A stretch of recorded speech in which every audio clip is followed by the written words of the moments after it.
आप सभी को नमस्कार। I hope you all in good spirits. आज हम मुख्यतः दो ट्राइब्स के नृत्यों के बारे में पढ़ेंगे, भील और कंजर। पढ़ने का वही फॉर्मूला रहेगा।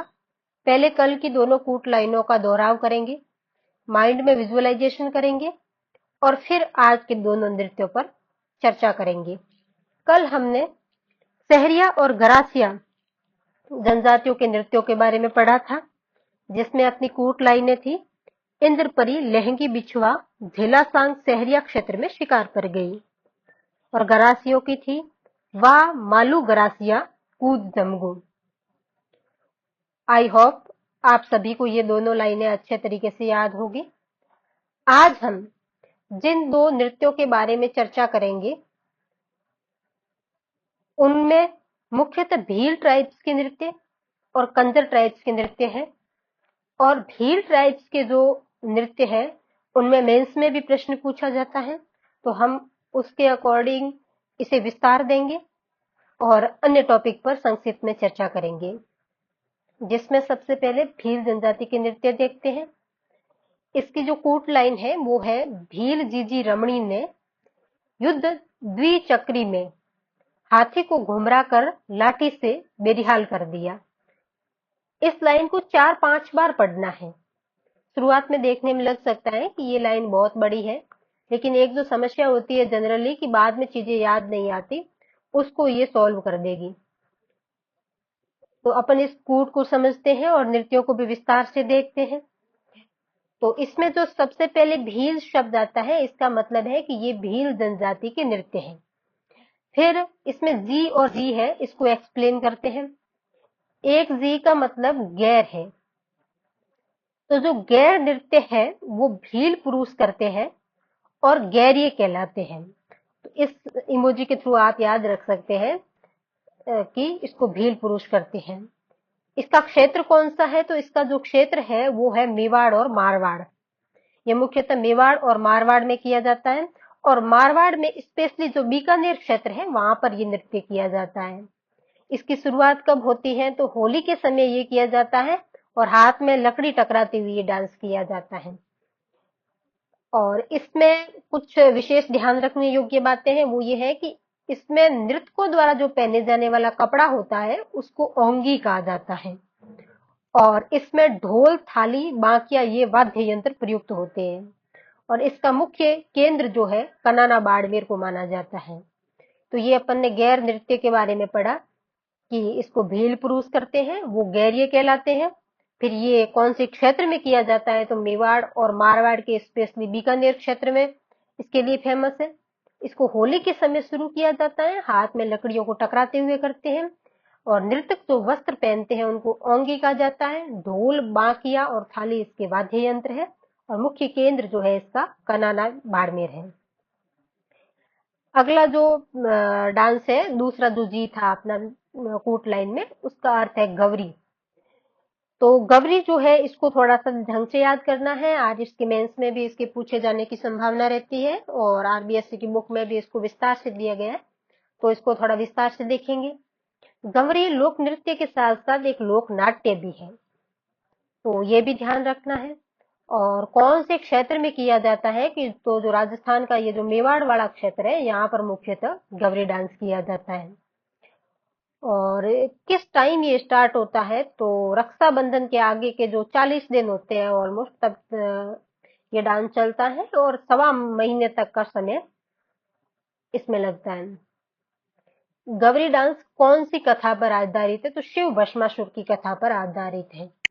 गवरी डांस में कुछ परंपराएं देखी जाती है, और मेंस में लिखने के लिए ये पैटर्न भी यूज किया जा सकता है। तो पहले इसके बारे में जनरल इंट्रो, जो 1 से 1.5 लाइन के लिए अगर 5 नंबर का क्वेश्चन आता है, तो फिर 2.5 लाइन में परंपराएं और प्रतीक, लगभग 7 लाइनें मिलती है।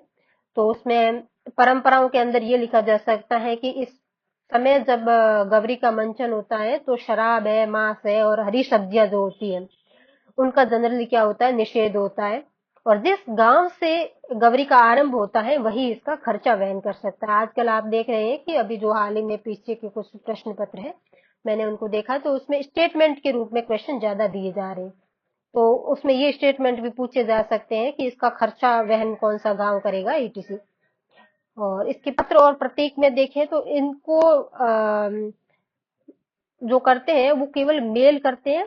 और फिर इसमें कुछ पात्र है जिसको बेंस में इसी प्रकार से लिखा जा सकता है, जैसे कि राया है तो स्त्री रूप में पार्वती और विष्णु का प्रतीक होती है।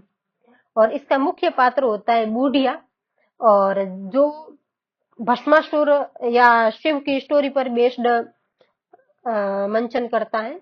और जो झामटिया पात्र होता है वो लोक भाषा में कविता पाठ करता है। और खड़किया जो होता है वो जोकर का रोल प्ले करता है, और झामटिया जिस कविता को सुनाता है उसका ये दोहराव करता है। और इसके जो अदर पात्र होते हैं वो होते हैं खेला। तो हमने क्या क्या पढ़ा इसमें? इसमें हमने पात्र और प्रतीक देखे। तो मेनली प्रतीक में कौन कौन से थे? तो प्रतीक में था कि इसका जो मुख्य पात्र होता है वो तो होता है बूढ़िया। और फिर इसके राया जो था वो पार्वती का प्रतीक होती है और विष्णु का प्रतीक होता है। झामटिया जो होता है वो कौन होता है? तो वो क्या करता है? काव्य पाठ करता है। और खड़किया क्या करता है? तो खड़किया इस झामटिया का दोहराव करता है और जोकर का रोल अदा करता है। और फिर लास्ट में अपना था खेला। तो खेला क्या करता है? खेला इसका अन्य पात्र है। ऊपर अपन ने कुछ परंपराएं देखी थी। तो परंपराओं में कौन सी थी? तो शराब की, मांस की और हरी सब्जी का निषेध होता है। और खर्चा कौन वहन करेगा? तो जिस गांव से इसका आरंभ होता है वो उसका खर्चा वहन करेगा। और क्षेत्र वगैरह तो पता ही जनरली रहता है कि ये मेवाड़ क्षेत्र में किया जाता है और एक लोक नाट्य है वगैरह वगैरह। फिर है अगला डांस जो अपने कूट लाइन में था। कूट लाइन में हम लोग जी और जी दोनों को क्लियर कर चुके हैं। इसमें से जो सेकंड जी है इसको स्पेशली ध्यान रखना है क्योंकि ये मेंस में भी पूछा जा सकता है। फिर अगला जो अपन डांस देख रहे हैं वो देख रहे हैं युद्ध, युद्ध नृत्य। तो युद्ध नृत्य में जनरली ये पढ़ा जाता है कि ये मुख्यतः पुरुषों के द्वारा किया जाता है और पुरुष हथियारों के साथ इस नृत्य को करते हैं। और कौन से रीजन में ये किया जाता है? तो ये जो उदयपुर है, पाली है, सिरोही है और डूंगरपुर वाला जो रीजन है यहाँ पर ये डांस किया जाता है। तो अपन अभी युद्ध नृत्य के बारे में देखा जिसमें ये देखा कि मुख्यतः कौन करते हैं? पुरुष करते हैं और हथियारों के साथ करता है। जैसा कि इसके नाम के से भी स्पष्ट होता है कि युद्ध में हथियार प्रयुक्त होते हैं, वैसे ये डांस हथियारों के साथ किया जाता है। और कौन से क्षेत्र में किया जाता है? तो जिसमें है उदयपुर, सिरोही, पाली और डूंगरपुर। फिर अपने ट्रिक में अगला आएगा द्विचक्री। तो द्वि से याद रखना है, इसमें मेल और फीमेल दोनों ही पार्टिसिपेट करते हैं। और चक्री जो इसका नाम है इसलिए पड़ा पीछे कि इसमें चक्र के रूप में या वृत्त बनाकर डांस किया जाता है।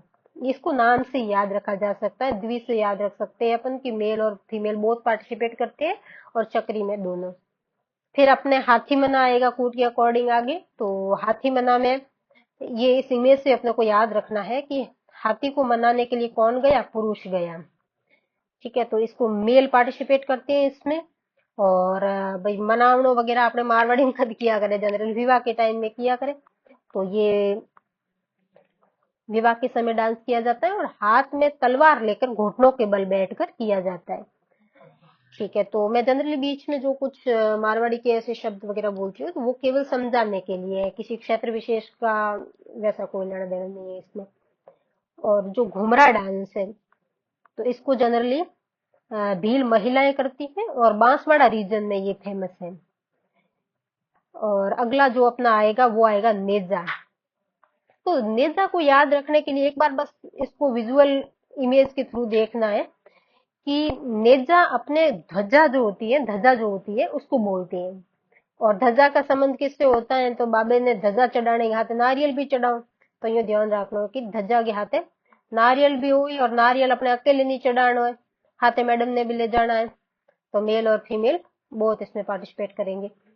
तो भील और मीणा दोनों जनजातियों में नेजा डांस फेमस है। इसमें मेल और फीमेल बोथ पार्टिसिपेट करते हैं और डंडे पर नारियल बांधा जाता है और महिला नारियल की रक्षा करती है और पुरुष उसे उतारने का प्रयास करता है। इसको एक कहानी के रूप में याद करना है, नेजा आराम से याद हो जाएगा। देखो नेजा को अपन ने कहानी के रूप में याद किया और वैसे ही ऊपर हाथी मना को भी अपन ने कहानी के रूप में याद किया कि भी हाथी को कब मनाने के लिए जाना है। तो विवाह के टाइम हाथी को मनाने के लिए जाना है, और कौन जाएगा? तो पुरुष जाएगा और हाथ में तलवार लेकर जाएगा। इन चीजों को बस जोड़ के याद रखना, विवाह में तलवार लेके जाते हैं, पुरुष जाता है, हाथी पर बैठ के जाता है। ऐसे एक छोटी सी स्टोरी के थ्रू इसको भी याद रखा जा सकता है। द्विचक्री में अपन ने क्या किया? शब्द के कूट के थ्रू याद किया कि द्वि मतलब मेल और फीमेल बोथ पार्टिसिपेट करते हैं और चक्र बनाकर इसको करते हैं। तो इसमें मुख्यतः जो गवरी है उसको ध्यान से देखना है। फिर अगली जो जनजाति है वो है कंजर। तो कंजर जनजाति के डांस को एक कूट के थ्रू याद रखा जा सकता है, वो है कंजर धाकड़ चक्री चलाई। तो इसमें जो चक्री डांस है वो मुख्यतः महिलाएं करती है, और जो हाड़ौती क्षेत्र है यहाँ पर किया जाता है, और खूसनी कपड़ा पहनकर ये नृत्य करते हैं। धाकड़ है, तो धाकड़ ये डांस मुख्यतः पुरुष करते हैं। झाला बीदा पान के युद्ध पर आधारित है। तो अपने को पता ही है, झाला जो है बीदा पान, झाला जो पात्र आता है हिस्ट्री में भी, वो कोटा और उस एरिया से संबंधित है। तो ये मुख्यतः हाड़ौती क्षेत्र के डांस है। तो आज की क्लास में हमने मुख्यतः भील और कंजर जनजाति के नृत्यों के बारे में पढ़ा, और जिसमें जो गवरी का फॉर्मेट है वो मुख्यतः मेंस के अकॉर्डिंग था, बाकी सभी प्री के अकॉर्डिंग है। तो मैं उम्मीद करती हूँ कि आपको ये सब चीजें पसंद आई होगी। और मैं रटने का नहीं कहूंगी, लेकिन ये जो लाइनें हैं इनको आपको बार बार दोहराव करना है, और पढ़ने से पहले कल की चीजों को जरूर याद करना है और फिर आगे जाना है। Thank you so much.